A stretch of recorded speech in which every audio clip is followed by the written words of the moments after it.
Don't ring us, ring the RSPCA.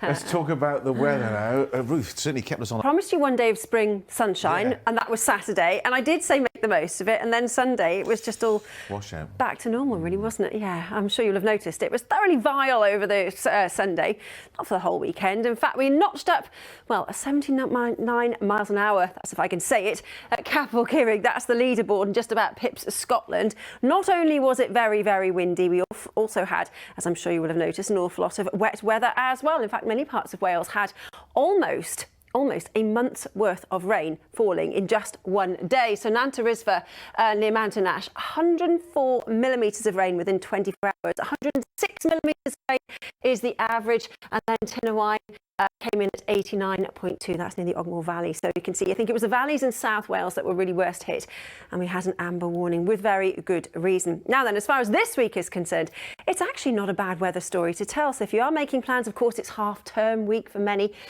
Sunshine and showers, which we've had out there today. Average temperatures, so feeling just a little bit fresher than it has done. A settled end to the week, though. Some really decent weather Thursday and Friday. Again, if you are making plans, are shaping up very, very nicely. Slightly fresher by day, cooler by night, with a return to those overnight frosts and fog patches. But on the whole, it's looking pretty decent. So I'm basically hoping that after yesterday's abomination of a day that I'm making up for it with some decent weather this half-term week. Well, you'd be very popular if you're right. Here's hoping.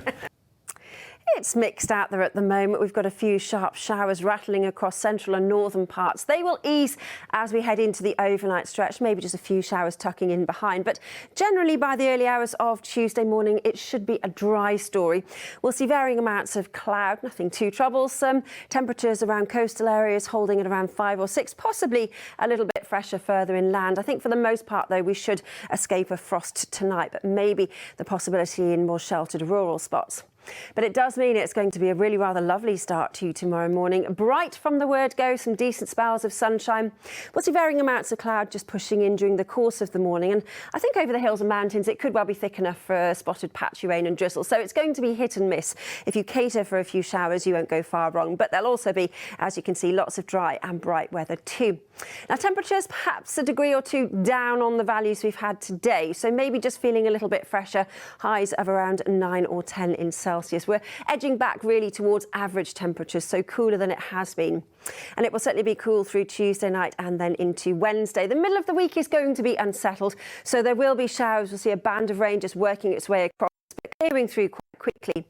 And really from Thursday onwards, this is when things will settle down all over again. The ridge of high pressure I mentioned will start to take effect, and that brings some really rather decent conditions. Friday, as it stands, is looking like the brightest day of the week. Really rather lovely, with the decent conditions you'll be pleased to hear lasting for the coming weekend too.